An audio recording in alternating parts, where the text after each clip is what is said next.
сентябр раиси маҷлиси миллии маҷлиси олии ҷумҳурии тоҷикистон раиси шаҳри душанбе муҳтарам рустами эмомалӣ ҷиҳати анҷом додани сафари расмӣ вориди шаҳри нурсултони ҷумҳурии қазоқистон шуданд. Дар фурудгоҳи байналмилалии Нурсултон Назарбоев раиси маҷлиси миллии маҷлиси олии ҷумҳурии тоҷикистон раиси шаҳри душанбе муҳтарам рустами эмомалиро муовини раиси сенати парламенти ҷумҳурии қазоқистон Аскар Шокиров ва дигар намояндагони расмӣ самимона истиқбол гирифтанд. Дар ин сафар раиси маҷлиси миллии маҷлиси олии ҷумҳурии тоҷикистон раиси шаҳри душанбе муҳтарам рустами эмомалиро раисони кумитаҳои маҷлиси миллии маҷлиси олии ҷумҳурии тоҷикистон, роҳбари дастгоҳи маҷлиси миллии маҷлиси олии ҷумҳурии тоҷикистон ва дигар шахсони расмӣ ҳамроҳӣ намуданд.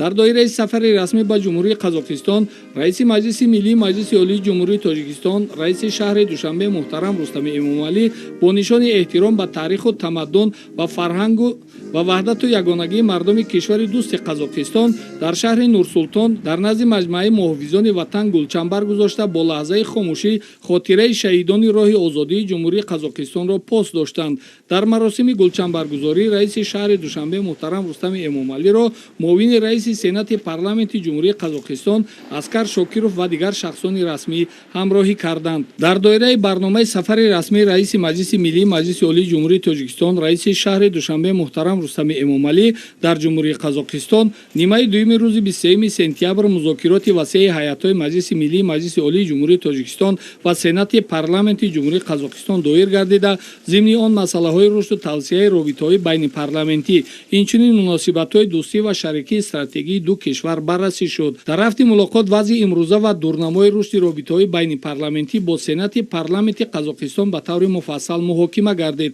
таъкид шуд ки ҷониби тоҷикистон ба рушди ҳамкории мутақобилан судманд бо парламенти қазоқистон дар доираи ассамблеяи парламентии созмони амният ва ҳамкорӣ дар аврупо, ассамблеяи байнипарламентии иттиҳоди давлатҳои мустақил ва ассамблеяи парламентии созмони аҳдномаи амнияти дастаҷамъӣ таваҷҷӯҳи зиёд зоҳир карда ҷонибдори боз ҳам фаъол гардонидани ин робитаҳо мебошад. ҷонибҳо зимни мулоқот оид ба рушду густариши муносибатҳои ду кишвар дар бахшҳои сиёсӣ, тиҷоративу иқтисодӣ ва ҳамкорӣ дар соҳаи ҳарбию техникӣ табодули андеша карданд. раиси маҷлиси миллии маҷлиси олии ҷумҳурии тоҷикистон раиси шаҳри душанбе муҳтарам рустами эмомалӣ аз тамоили мусбати рушди ҳамкории тиҷоративу иқтисодии тоҷикистону қазоқистон изҳори қаноатмандӣ намуда таъкид доштанд ки дар ин самт иқтидору захираҳои мавҷуда ба пуррагӣ истифода нашуданд. ҳамчунин зимни мулоқот масъалаи вазъияти мураккабу хатаровар дар афғонистон мавриди муҳокимаи ҷонибҳо қарор дода шуда таъкид гардид ки вазъи ноором дар ин давлат на танҳо мушкилии мардуми афғон балки мушкилоти тамоми минтақа ба ҳисоб меравад. таъкид гардид ки барои ҳалли ҳамаҷонибаи мушкилоти афғонистон қабл аз ҳама таъсис додани ҳукумати фарогир шарти зарурӣ ба ҳисоб меравад. дар робита ба вазъи мураккаби кишвари ҳамсояи афғонистон таҳкими ҳамкории ҳарбию техникӣ байни ду давлат муҳим ва афзалиятнок шуморида шуд. дар поёни музокироти ҳаят раиси маҷлиси миллии маҷлиси олии ҷумҳурии тоҷикистон раиси шаҳри душанбе муҳтарам рустами эмомалӣ аз пазироӣ ва меҳмоннавозии гарму самимӣ ба қазоқистон изҳори сипос карда аз раиси парламенти ҷумҳурии қазоқистон ҷиҳати анҷом додани боздид аз тоҷикистон даъват ба амал оварданд. пас аз мулоқоти ҳайатҳои маҷлиси миллии маҷлиси олии ҷумҳурии тоҷикистон ва сенати парламенти ҷумҳурии қазоқистон маросими ба имзорасонии созишнома оид ба ҳамкорӣ байни маҷлиси миллии маҷлиси олии ҷумҳурии тоҷикистон ва сенати парламенти ҷумҳурии қазоқистон баргузор гардид. созишнома аз ҷониби раиси маҷлиси миллии маҷлиси олии ҷумҳурии тоҷикистон раиси шаҳри душанбе муҳтарам рустами эмомалӣ ва раиси сенати парламенти ҷумҳурии қазоқистон муҳтарам Маолен Ашимбаев ба имзо расид. таъкид кардан ба маврид аст ки тибқи созишномаи ба имзо расонидашуда дар қатори дигар масоили ҳамкорӣ бо мақсади тавсеяи муносибатҳои байнипарламентии палатаҳои болоии парламентҳои тоҷикистону қазоқистон таъсиси комиссияи доимо амалкунанда пешбинӣ гардидааст. раиси маҷлиси миллии маҷлиси олии ҷумҳурии тоҷикистон раиси шаҳри душанбе муҳтарам рустами эмомалӣ дар шаҳри Нурсултон ҳамчунин бо ҳокими ин шаҳр Алтай Кулгинов мулоқот анҷом доданд. зимни мулоқот масъалаҳои мубрами вазъи имрӯзаи ҳамкории мутақобилан судманди тоҷикистону қазоқистон аз ҷумла дар сатҳи мақомоти маҳаллии ҳокимият мавриди баррасӣ қарор гирифтанд. ҷонибҳо ба масъалаҳои табодули таҷрибаи идораи хоҷагидории шаҳрӣ, инфрасохтори нақлиёт, ҳифзи тартиботи ҷамъиятӣ, инчунин рушди ҳамкории иқтисодӣ иқтисодӣ дар самти тиҷорат, саноат, сайёҳӣ, фарҳангӣ, ҷавонон ва варзиш таваҷҷӯҳи махсус зоҳир намуданд. дар ин самт омодагии шаҳри Душанбе барои ба роҳ мондани ҳамкории судманд бо соҳибкорону ширкатҳои ҳавасманди Қазоқистон бобати ҷалби сармояи мустақим ва истифодаи самараноки фазои мусоиди соҳибкории пойтахт иброз гардид. дар фарҷоми музокираҳо раиси Маҷлиси Миллии Маҷлиси Олии Ҷумҳурии Тоҷикистон, раиси шаҳри Душанбе муҳтарам Рустами Эмомалӣ ва ҳокими шаҳри Нурсултон Алтай Кулгинов ёддошти тафоҳумро дар хусуси барқарор кардани муносибатҳои бародаршаҳрӣ байни шаҳрҳои Душанбе ва Нурсултон ба имзо расониданд, ки амалигардонии он ба рушди минбаъдаи ҳамкорӣ ва равобити дӯстӣ байни пойтахтҳо шароити бештар фароҳам меорад. пас аз мулоқот бо ҳокими шаҳри Нурсултон, раиси Маҷлиси Миллии Маҷлиси Олии Ҷумҳурии Тоҷикистон, раиси шаҳри Душанбе муҳтарам Рустами Эмомалӣ аз пажӯҳишгоҳи тадқиқотиву лоиҳакашии Астана Геймплан боздид ба амал оварданд. иттилоъ дода шуд, ки мақсади асосии фаъолияти пажӯҳишгоҳи тадқиқотиву лоиҳакашии Астана Геймплан баландбардоштани самаранокии фаъолияти ҳуқуқэҷодкунӣ ва тақвияти нақши илми ҳуқуқ дар таъмини рушди иҷтимоиву иқтисодӣ, ширкат дар таъмини ба ҳисобгирии ягонаи давлатии санъатҳои меъёрии ҳуқуқии Ҷумҳурии Қазоқистон, пешбурди феҳристи давлатии санъатҳои меъёрии ҳуқуқии Ҷумҳурии Қазоқистон, бонки намунавии назоратии санъатҳои меъёрии ҳуқуқии Ҷумҳурии Қазоқистон, базаи ягонаи маълумоти тадқиқоти таҳлиливу иҷтимоии мақомоти давлатии Ҷумҳурии Қазоқистон, ки аз бюҷети ҷумҳуриявӣ маблағгузорӣ карда мешаванд, ва таъмини фаъолияти низоми иттилоотӣ, ки ба дастрасии мақомоти давлатӣ, шахсони ҳуқуқӣ ва воқеӣ ба иттилои ҳуқуқӣ бо истифода аз технологияҳои компютерӣ мусоидат менамояд, ба ҳисоб меравад. ҳамчунин раиси Маҷлиси Миллии Маҷлиси Олии Ҷумҳурии Тоҷикистон, раиси шаҳри Душанбе муҳтарам Рустами Эмомалӣ аз маркази мониторинг ва вокуниши фаврии ИККОМЕКи ҳокимияти шаҳри Нурсултон дидан карданд. иттилоъ дода шуд, ки маркази мазкур бо реҷаи шабонарӯзӣ фаъолият карда ҳамаи марказҳои тамоси муассисаҳои коммуналии шаҳрро мепайвандад ва бо ҳамин тариқ нуқтаи марказии робита бо аҳолӣ ба шумор меравад. дар маркази ИККОМЕК 60 мутахассис тавассути 6000 камераи мушоҳидавӣ ба таври шабонарӯзӣ ҳолати таъмини амнияти шаҳрвандонро назорат менамоянд. дар доираи сафари расмӣ ба Ҷумҳурии Қазоқистон, раиси Маҷлиси Миллии Маҷлиси Олии Ҷумҳурии Тоҷикистон, раиси шаҳри Душанбе муҳтарам Рустами Эмомалӣ бо ҳамроҳии раиси Сенати парламенти Ҷумҳурии Қазоқистон Маулен Ашимбаев дар шаҳри Нурсултон дар маросими гузоштани санги асоси маҷмӯи биноҳои сафорати Ҷумҳурии Тоҷикистон дар Ҷумҳурии Қазоқистон иштирок ва суханронӣ намуданд. маҷмӯи биноҳои нави сафорати Ҷумҳурии Тоҷикистон дар Ҷумҳурии Қазоқистон дар яке аз гӯшаҳои зебову дилписанди шаҳри Нурсултон дар кӯчаи ба номи Анатолий Храпати дар масоҳати 1 гектар бунёд мегардад. лоиҳаи иншоати бинои нави сафорати Ҷумҳурии Тоҷикистон дар Ҷумҳурии Қазоқистонро ҷамъияти саҳомии кушодаи шаҳрофари Кумитаи меъморӣ ва сохтмони назди ҳукумати Ҷумҳурии Тоҷикистон таҳия карда, он аз тарафи дирексияи сохтмони иншооти ҳукуматӣ дастгоҳи иҷроии президенти Ҷумҳурии Тоҷикистон бунёд мегардад. тибқи лоиҳа, маҷмӯи биноҳои сафорати Ҷумҳурии Тоҷикистон дар Ҷумҳурии Қазоқистон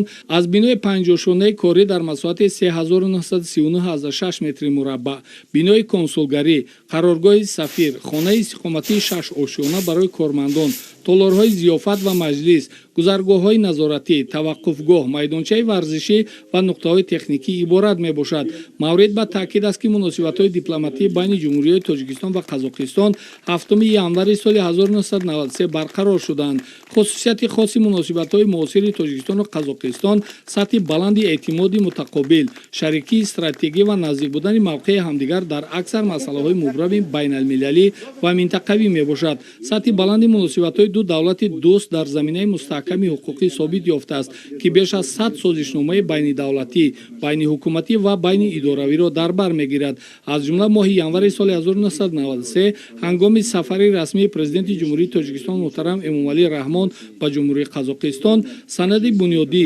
аҳднома дар бораи асосҳои муносибатҳо байни Ҷумҳурии Тоҷикистон ва Ҷумҳурии Қазоқистон ба имзо расидааст. дар доираи сафари расмӣ ба Ҷумҳурии Қазоқистон, раиси Маҷлиси Миллии Маҷлиси Олии Ҷумҳурии Тоҷикистон, раиси шаҳри Душанбе муҳтарам Рустами Эмомалӣ бо раиси Маҷлиси парламенти Ҷумҳурии Қазоқистон Нурлан Нигматуллин мулоқот намуданд. дар оғози мулоқот робитаҳои байнипарламентӣ ҷузъи муҳими муносибатҳои тоҷикистонӣ ва қазоқистонӣ арзёбӣ гардида, таъкид шуд, ки он дар натиҷаи саъю талоши муштараки ҷонибҳо ба таври мунтазам рушду тавсея меёбанд. ҷонибҳо муколамаи мунтазаму самимии сарони давлатҳоро омили муҳими тақвиятбахши муносибатҳои ду кишвари дорои фарҳангу арзишҳои маънавии умумӣ, анъанаҳои деринаи ҳамҷаворӣ ва эҳтироми байни ҳамдигарӣ арзёбӣ намуданд. раиси Маҷлиси Миллии Маҷлиси Олии Ҷумҳурии Тоҷикистон, раиси шаҳри Душанбе муҳтарам Рустами эмомалӣ ҷумҳурии қазоқистонро аз шарикони стратегии ҷумҳурии тоҷикистон номида изҳор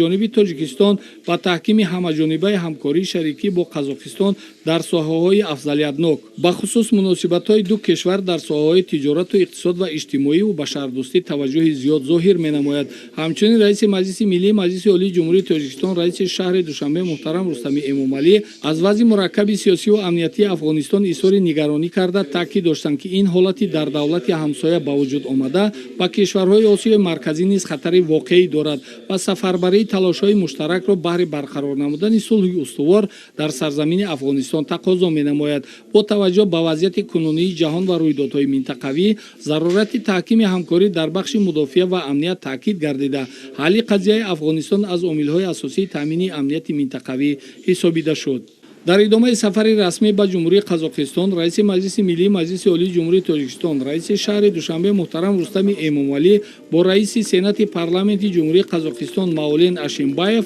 ҳокими шаҳри Нурсултон Алтай Кулгинов дар шаҳри Нурсултон дар маросими ифтитоҳи нимпайкара ва кӯчаи ба номи устод Абу Абдуллоҳи Рудакӣ иштирок намуданд. Иттилоъ дода шуд, ки ба хотири гиромидошти номи фарзанди бароманди халқи тоҷик бо қарори маслиҳати шаҳри Нурсултон, яке аз кӯчаҳои васеъу зебои пойтахти Ҷумҳурии Қазоқистон, номи поягузори адабиёти тоҷику форс Одаму шуаро Абу Абдуллоҳи Рудакиро гирифт. Кӯчаи мазкур дар қисмати рости шаҳри Нурсултон дар ноҳияи Алмаато ҷойгир буда, аз хиёбони Бауржан Мишули то кӯчаи Беимбет Майлин идома меёбад. Нимпайкараи устод Абу Абдуллоҳи Рудакӣ дар чорраҳаи кӯчаи Ҳамном ва кӯчаи Беимбет Майлин гузошта шуда, баландии он якҷо бо пояш 3 метр мебошад. Майдончаи назди нимпайкара дар масоҳати 220 метри мураббаъ сангфарш карда шуда, нишастгоҳҳо дорад ва бо 60 дарахти сузанбарг ва 400 гули садбарг ороста шудааст. муаллифи лоиҳаи нимпайкараи устод Абу Абдуллоҳи Рудакӣ, рассоми ҳайкалтарош Олим Рабиев ба шумор рафта, он аз ҷониби ҳайкалтарош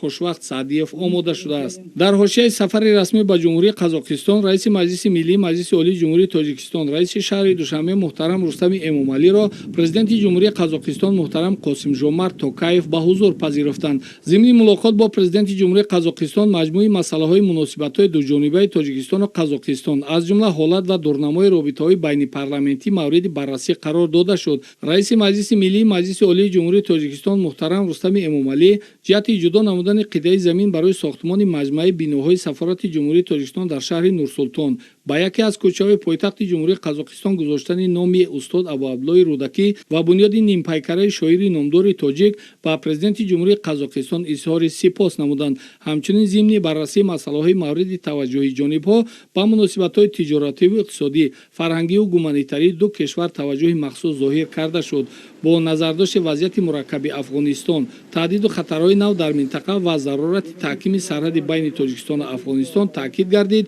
ки рушди ҳамкорӣ дар соҳаҳои техникии муҳим ва саривақтӣ ба ҳисоб меравад. бо ҳамин сафари расмии раиси Маҷлиси Миллии Маҷлиси Олии Ҷумҳурии Тоҷикистон раиси шаҳри Душанбе муҳтарам Рустами Эмомалӣ дар ҷумҳурии Қазоқистон ба анҷом расид.